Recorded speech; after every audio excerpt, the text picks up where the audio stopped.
a strategic marketing leader known for scaling innovative travel tech solutions from zero to multi-million-dollar enterprises, building high-impact teams, and driving sustainable growth.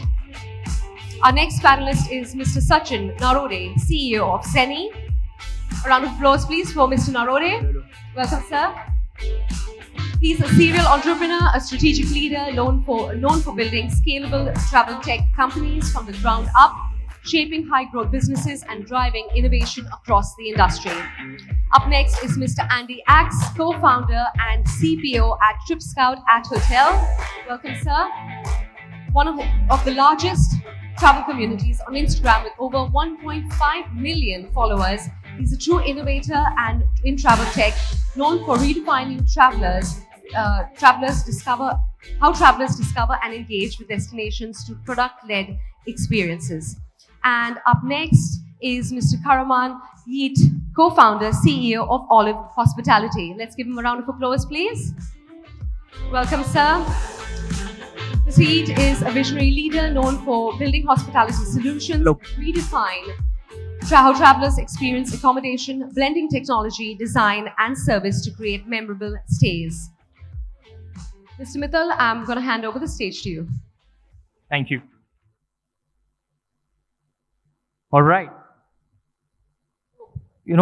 Before we start the discussion, I just wanted to set the context of the topic today. I like the way how Jitesh started his discussion with a story. I could remember a business story which relates to the topic that we have today. So let me put a question to the audience. How many of you remember crossword bookstores? Very few, right? Back in my college days, I'm talking about 10 years back, I used to spend a lot of time there. Crosswords, was everywhere. It was kind of a future of book retail in India. But then, Amazon happened, Flipkart happened. And now you see, crossword bookstores are nowhere. They're vanished. There are few left, but, they have completely reinvented themselves. Like some of them have added cafes. Some of them are hosting events. So they are more of an experience place rather than a physical place. Here's the interesting part. What I found when I read about the founders of Crosswords is that they saw this e-commerce wave coming in and they built their own website where they could sell the books. But one thing they did wrong was they kept asking one wrong questions to themselves. That was, how do we protect our bookstore? Whereas Amazon and Flipkart were focusing more on discoverability of those books and selling more. I think the same shift is happening in travel right now. On one hand, we have players who are asking the question, how do I protect my booking platform or my OTA? And the interesting ones are asking, how do I, make my product discover more? So on that, Sachin, I was talking to Sushant Mathur from Sabre, and he said one very interesting thing. He said, maybe by next couple of years, people will stop using booking.com, or not that much, but they'll use that app very less, and they will try to book the travel products through an Instagram DM or through a banking app. What do you think?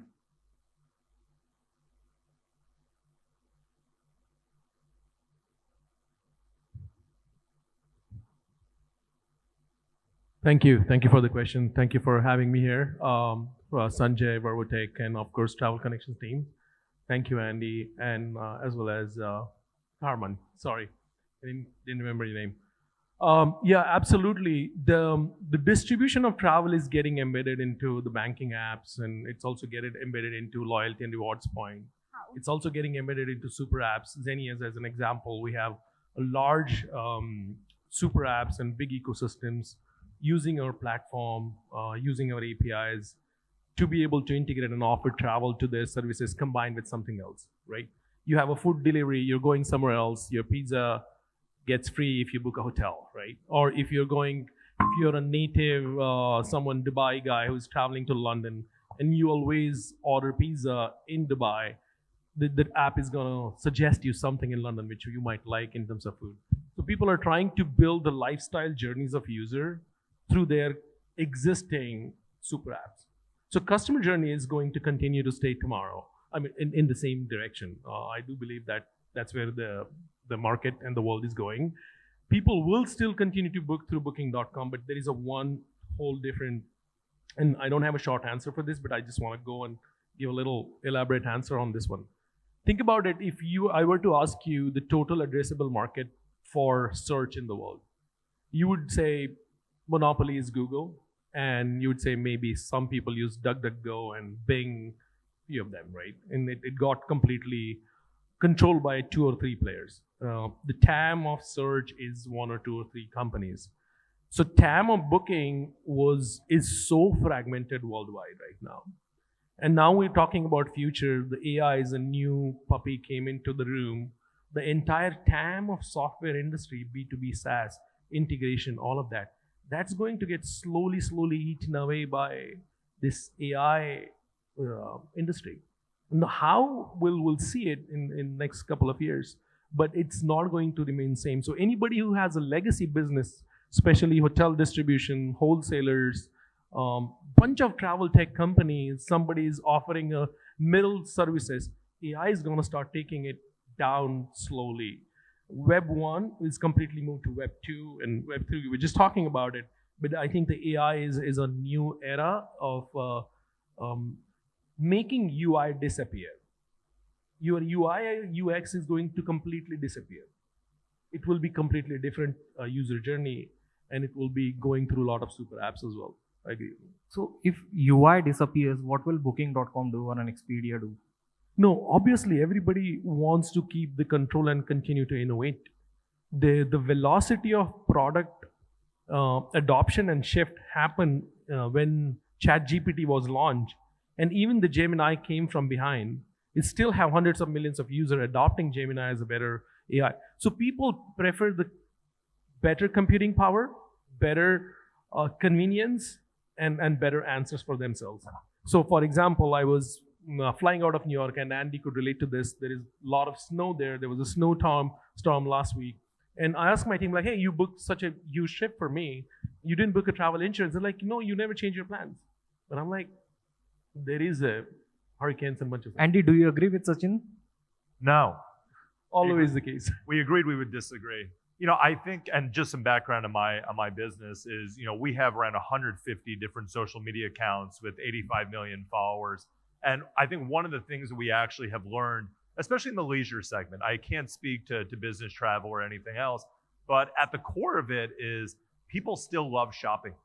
And when you think about the trip that you're going to take, buying the hotel and shopping of it isn't actually a chore. It's an extension of the trip. I can sit there and fantasize about, my life and when I'm going to be in India, as opposed to sitting at home in snow and ice and being run over by my children. And so, I think for a lot of people, the act of watching videos and looking at photos is something that is still pleasurable, and I think they still want it. I think in a lot of other spaces, UI will disappear. I think the difference is you'll be able to interact with it in a more pleasurable way. And a task that might take an hour can now take a condensed 20 minutes. But I think it still stays there, and I think people will want that. Carmen, since you are from the you supply agree? side and you're very close to the guest, do you think it matters to the hotel where the travel is getting or the travel products are getting discovered? So, I mean, actually, adding on what both co-panelists said, if we rewind back in time, AI is just only a couple of years old. Hospitality actually started in Japan in the 8th century. The first hotel opened there. It didn't have reception. It had no technology.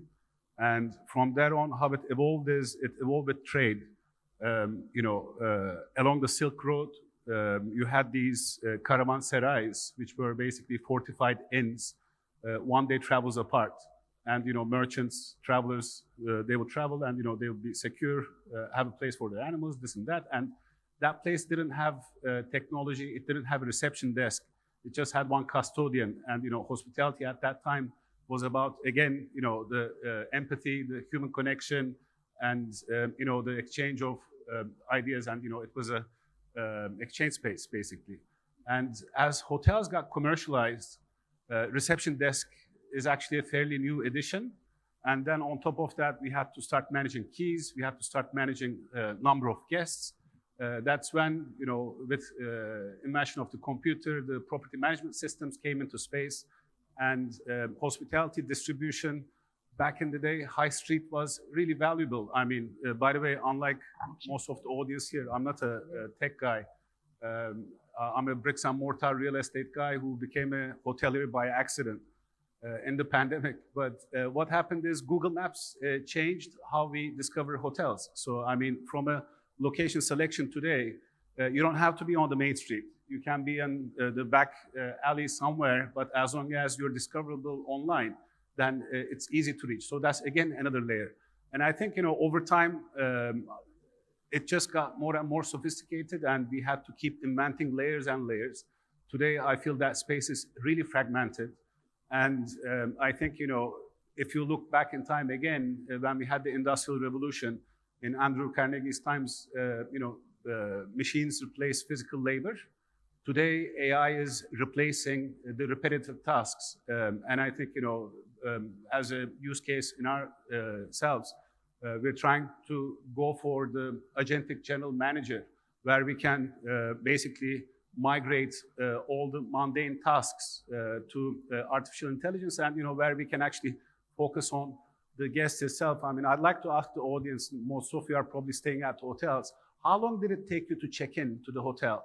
And did the receptionist look you in the face? Or were they doing data entry to some PMS? I mean, today, delivering service is not waiting in line 10 minutes for a plastic card, I think. So, I mean, all of these processes, I think, are going to get consolidated, automated. But I think, the empathy and the the emotion, how that's passed on, today is done by humans. So I think, we're going into an era where it's going to be high tech, but high touch. So you said one very interesting thing, and I understand. So hotels are maybe probably replacing their front desk with AI, with screens, with calls. But do you think hotel is the right place to replace a human with AI? I think it can get really exciting. So how you use technology can really make a big difference. I mean, are we only using it for efficiency, or are we using it to create experiences? I mean, we operate small budget hotels, and we don't have the resources of 5-star hotels where you have, 2 staff per room. We operate with 0.3 staff. But where you draw the line, or maybe, let me ask you in a different way. What should technology not touch in a hotel? I don't want AI to come and massage me, right? Actually, there are robotic spas now. They're doing a great job. I mean, now, in 5 years is a very long time today. But I think you're going to see a lot of robotics, and you're already seeing in many hotels in the back of the house is being used.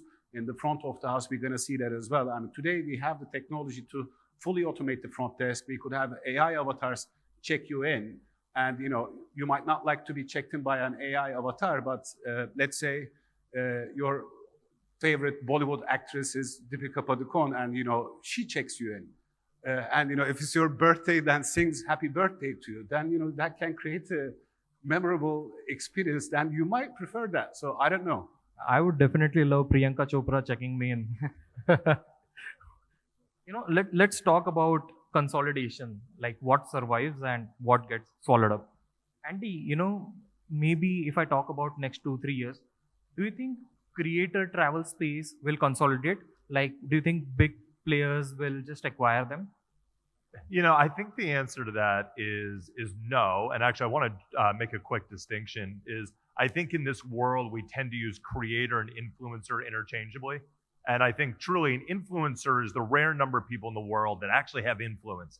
And when we work with them, we essentially buy access to their audience. Then I think there's the creators of the world who maybe don't have audience or that much influence, and they mostly make content. And I think when you look at that world, it's very, very disaggregated. And the reason why it's disaggregated is you're essentially working with a number of very, very small micro businesses. And so I think what we're going to end up finding is that it's almost impossible to roll those businesses up. And I think there's a lot of people in travel who have looked at creators and influencers and said, I'm going to use these people to pitch my product, and I'm going to pay them on commission like we would in OTA. And what I will say is all of these opportunities will fail. And the reason why they will fail is because you cannot get the incentives to be aligned. And everyone who has tried so far has failed quickly and miserably. And when you do the math, if you look at me and let's say I'm an individual influencer and I have 100,000 followers, in order for me to even make $1,000 a month, I'm sorry, I'll say US dollars, you would have to post so many times, you'd have to get so many clicks, you'd have to get an impossible number of conversions that they will never actually be able to make an incentive that's large enough to converge everybody together. Sachin, do you agree with Andy, or do you want to speak from travel infra space, maybe B2B travel? No, so this is my take on influencers and creator economy. They have a giant microphone in their hand, all right? A thing goes wrong. Let's say, for example, a hotel is using an influencer to do something, and he starts selling that hotel content, and something goes wrong with his audience or customers in that hotel, which you can't control. They're gonna go take that giant microphone and just shit about the hotel. That's the major problem with influencers. We have made a conscious decision to stay out of this G.I. Joe, garbage in, garbage out situation. So I don't want to touch them. I'm not interested in them personally, but I think there is a lot of room to grow over there. Carmen, on the supply side, do you think independent hotels will stay alive, or do operators like you just roll them up? Independent hotels? Will stay put, or do you operators like you will just start acquiring them and consolidate them? See, even though we operate a hospitality business, at the end of the day, it comes down to distribution. And unless you are providing a really unique niche experience, it's going to become a commodity. And with that said, today 90% of the stock in India, you have about 2.5 million rooms. 90% of that is unorganized, and it's expected to add another 1 million rooms into that space. And we're not taking into account the homestays and the alternative accommodation. So with that said, definitely it's going to get branded, and unless you are, let's say, a unique property, how do you say, getaway eagle's nests in the Himalayas, or you need to have something unique about whether it's the location, the product, or the offering.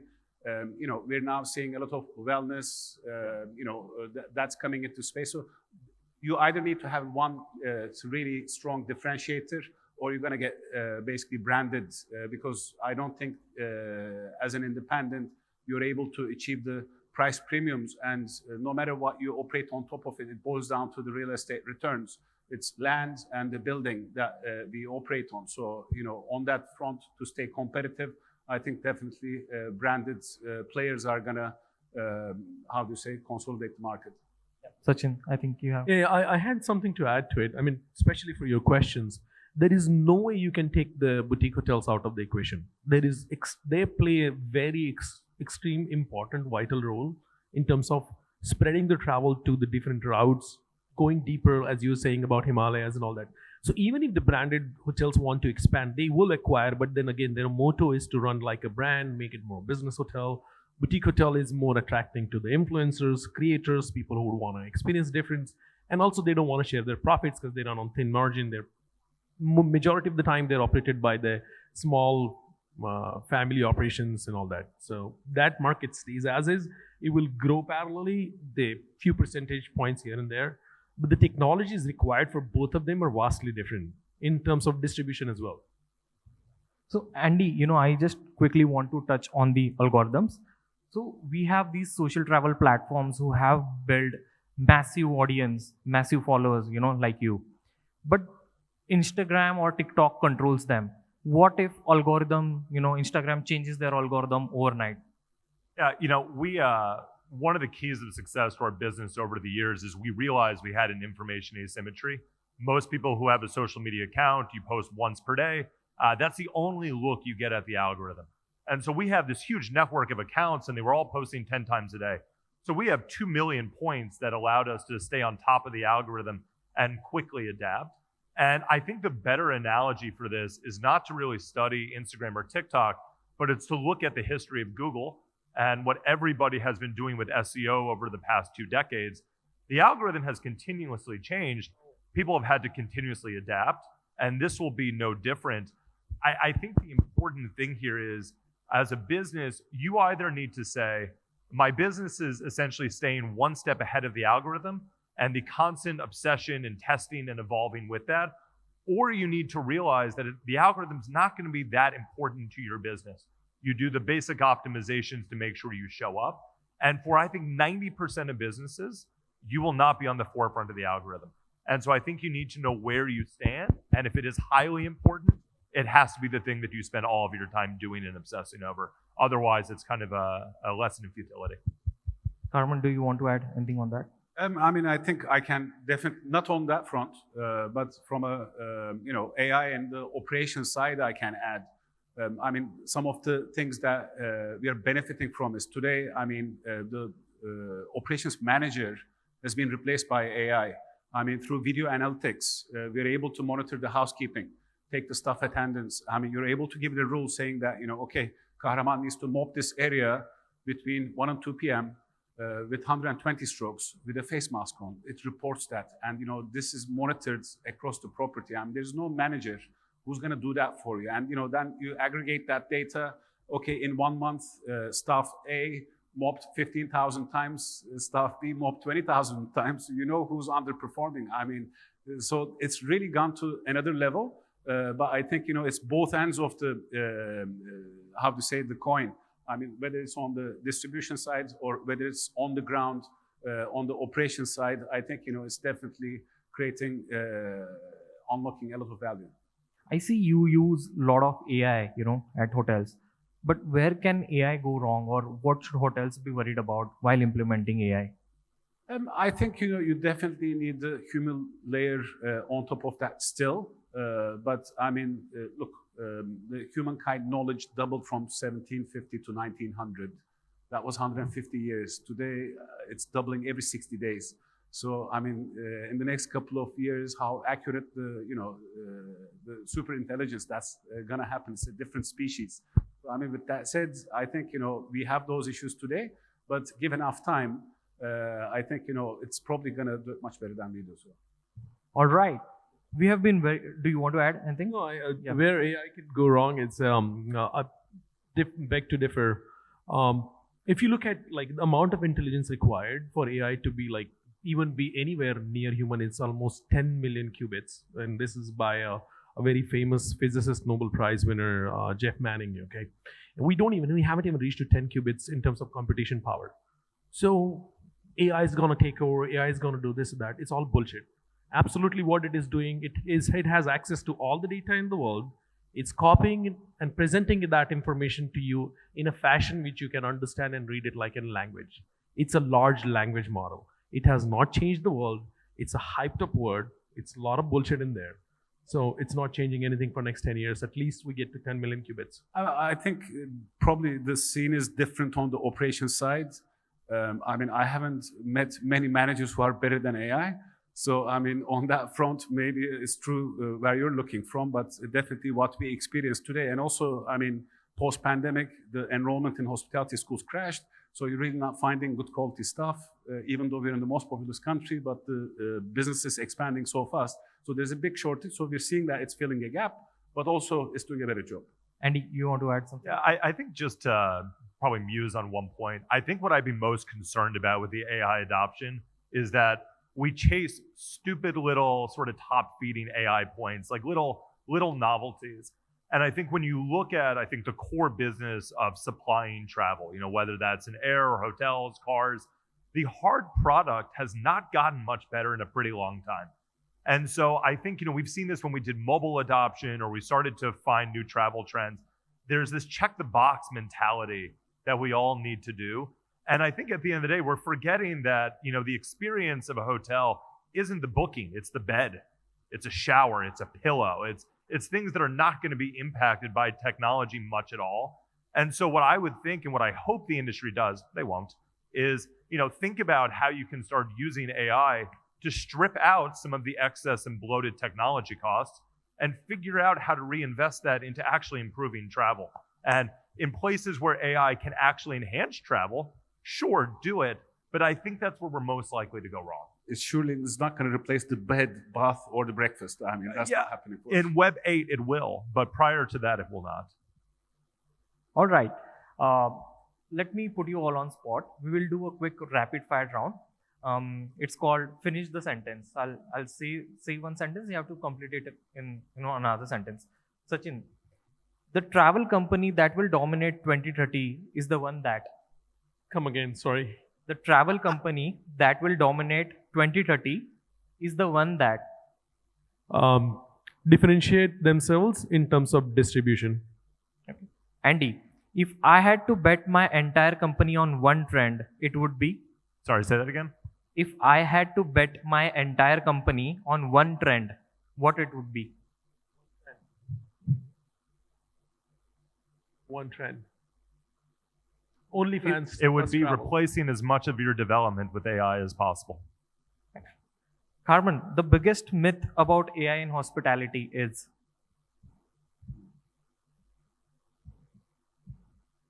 I think replacing humans today. That's what it is. Sachin, the biggest opportunity in travel that nobody is building for is. I think blockchain and decentralization autonomy in terms of real world asset. Very few people are building it. We are building it. And rewards and loyalty, people haven't seen how powerful it is. It starts with the beginning of your question. So yeah, let's do. All right. I think we can take some questions if we have any. Yeah, we have some hands there. Okay, please go ahead. Hi. Hi everyone, my name is Saurabh. My question is to Sachin. Okay. Hi Sachin. So wanted to ask, by 2013, do you think there can be any super app who can change the ecosystem of the travel, and like by adding any layer of agentic AI? And if yes, then how the revenue distribution would look like? Because there would be too many layers between the hotel and the end user. Yeah, great question. And it always wonders me. Look at it. If you go in Middle East or India, the world, when the internet revolution started, you basically divided the entire market in a bunch of powerful companies. If you look at it, social media, it's between Facebook, Insta world and TikTok. They are kindly dominating it. So if you want to talk about the super app for the entire world, I think the next social media companies who would embed cross-border travel, cross-border payment system, multilingual things, they will be probably able to take the customer's request and pass it down to regional super apps. That's the layer I think is going to get built, and you want to think it in that direction, if I answer your question. We can take one question from there. Yeah. Thank you for your questions. Yeah, hi, can you hear me? Yeah, my name is Abid. I am building the Hostel Bird. It's an hostel booking OTA in India. So my question is about alternative accommodation, like hostels, which is most priority booking stays for Gen Zs. How do you see that space? Harman, do you want to take that? Yeah, sure. I mean, I think, that's the bottom end of the pyramid. I mean, for instance, our business operates on just above that. I think, definitely today, when you look at India, we call them zillennials. Millennial plus Gen Z is over 800 million people. So I think definitely it's the right segment. And, they don't have the budgets to stay at 5-star hotels like this. And I think, there's a huge opportunity there. So good luck to you. I mean, I think, it's one of the biggest segments. Thank you. I have a suggestion. Probably you should start affiliating with universities, colleges.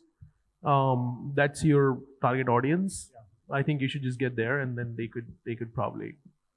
Thank you too. I hope you all found the discussions insightful. A big round of applause for the panel. Thank you so much. Thank you, everybody. Have a very good event.